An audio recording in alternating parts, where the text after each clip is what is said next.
अच्छा, आज RBI policy भी सामने आई और उसमें नया कुछ रेट कट के तौर पे देखने को तो नहीं मिला। बाकी जो ट्वीकिंग होती है पॉलिसी की वो सब तो रही, लेकिन एक तरह से ये साफ सिग्नल है कि अब दरों में कटौती का जो सिलसिला चल रहा था, जो रेट कट साइकिल था, वो यहाँ पे रुकता है अब। तो इस सिचुएशन में आगे बैंकिंग सेक्टर में, एनबीएफसीज में या इस पूरे यूनिवर्स में आप क्या देख रहे हैं, किस तरह की रणनीति के साथ आगे चलेंगे? तो देखिए, अभी तो एक बार का पॉज किया है और वो मेरा मानना भी था कि पॉज करेंगे, बिकॉज हमने पिछले कुछ पॉलिसीज में, जैसे मैंने शुरुआत में ही कहा था, 1.25% की रेट कट, 125 बेसिस पॉइंट की rate cut over the last 1 year करी है आरबीआई ने। तो एग्रेसिवली फ्रंट लोडिंग करी है, तो उसका भी असर था। बाकी इकोनॉमी में ठीक ठाक सब कुछ चल रहा है, we are growing at a decent rate, inflation भी अंडर कंट्रोल है। तो ये सब जरूरत नहीं थी अभी आरबीआई को रेट कट करने की, और रेट कट करने की। बाकी रुपए में भी थोड़ा प्रेशर है, तो उसको भी ध्यान में रखा होगा। बट मुझे लगता है बैंकों के लिए, अपार्ट फ्रॉम रेट कट तो ऑलरेडी हो गई है, और उसको उसके कारण जो इकोनॉमी में या उनके पास जो लिक्विडिटी का भी इंजेक्शन आरबीआई समय समय पे ओएमओ के जरिए कर रही है, तो बैंकिंग और एनबीएफसी के लिए अच्छा लगता है मुझे। Over the next 1 to 2 years मुझे लगता है सेक्टर यहाँ से भी परफॉर्म करेगा। हालांकि पीएसयू बैंकिंग सेक्टर ने तो पिछले 2 क्वार्टर में बहुत अच्छा परफॉर्म किया है, मतलब स्टॉक्स की बात कर रहा हूँ, सभी पीएसयू बैंकिंग स्टॉक्स ने अच्छा किया। बट यहाँ से भी मुझे वैल्यूएशन का कंफर्ट है, और जिस तरह की क्रेडिट ग्रोथ एक्सपेक्टेड है, ये जो रेट कट के बाद जो एक लैग इफेक्ट से जो इकोनॉमी में दिखता है, और प्लस हम जो मैन्युफैक्चरिंग पे भी भारत में बुलिश है, उसके लिए भी मुझे लगता है banks would continue to do well. And when we are expecting कि भारत की इकोनॉमी एक अच्छी दर से ग्रो करेगी, 7 से 8% over the next few years, तो उसमें बैंकिंग के पार्टिसिपेशन के बिना ये पॉसिबल नहीं है। तो मुझे लगता है बैंक्स को रडार पे रखना चाहिए। कोई भी बाजार में कभी भी कुछ पैनिक हुए, गिरावट आवे, तो मुझे लगता है इन सब स्टॉक्स को बिल्कुल लिया जा सकता है, private banks as well as public banks. जी। तो उसमें अभी प्राइवेट और पब्लिक में मतलब हिस्सेदारी क्या रखेंगे? ज़्यादा झुकाव कहाँ रहेगा? नहीं, अभी भी मैं तो पब्लिक सेक्टर बैंक्स पे ज्यादा बुलिश हूँ। मतलब इवन द, वैल्यूएशन अब बढ़ गए हैं।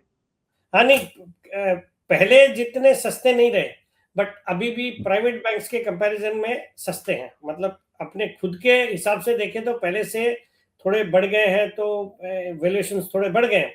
But compare to private sector they still look good. State bank of India, आज हम जब अभी बात कर रहे हैं, तो कल शायद इसके नतीजे आने वाले हैं, या आज ही है नतीजे, तो नतीजे आने हैं before the markets open on Monday, तो मुझे लगता है नतीजे अच्छे रहने चाहिए। बाकी भी जो दूसरी बड़ी पीएसयू बैंक्स है, जैसे bank of Baroda, PNB, Canara bank, bank of India, union bank, they've all done well, they are doing well. मुझे लगता है इन लेवल्स पे वैल्यूएशन का कंफर्ट है, तो उनमें बिल्कुल बने रहने की सलाह है। अपॉर्चुनिटी खोजनी चाहिए इन्वेस्ट करने की।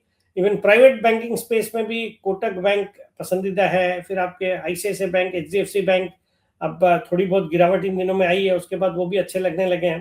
तो ऑल इन ऑल पूरा सेक्टर ही अच्छा लगता है, और आई थिंक पोर्टफोलियो में एक दो स्टॉक तो इस सेक्टर से डेफिनेटली होने चाहिए फॉर लॉन्ग टर्म। जी।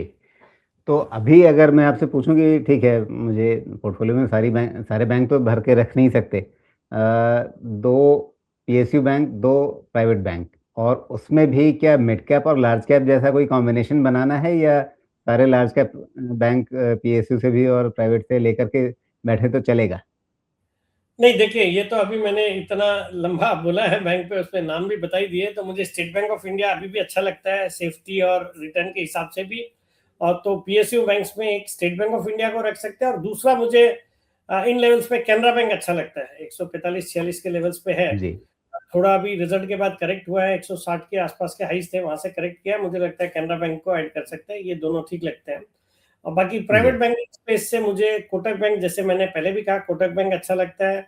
फिर थोड़ा मुझे अगर आप आईसीआईसीआई बैंक, एचडीएफसी बैंक, इनको अगर मतलब एक बोलते हैं ना, थोड़ी स्लो इनकी मूवमेंट होती है, मुझे लगता है जी। अगर थोड़ा घोड़े पे दाव लगाना with in the private banking space, तो आप फिर ये जो छोटे वाले बैंक्स हैं, जैसे आरबीएल बैंक है, फेडरल बैंक है, या बंधन बैंक है, उनमें से जी। किसी को ले सकते हैं। आरबीएल बैंक पे मैं ज्यादा फोकस्ड हूँ, बिकॉज उसमें जो नया जो मैनेजमेंट बदलाव आ रहा है, उसके बाद I think the bank would be री रेटेड वंस।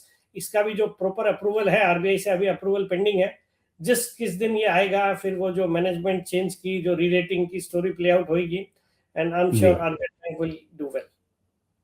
हाँ, तो ये हुआ ना, आपने पहले पूरी बास्केट रख दी थी, पूरी टोकरी संभाल के रख दी थी कि आप चुन लो इसमें से।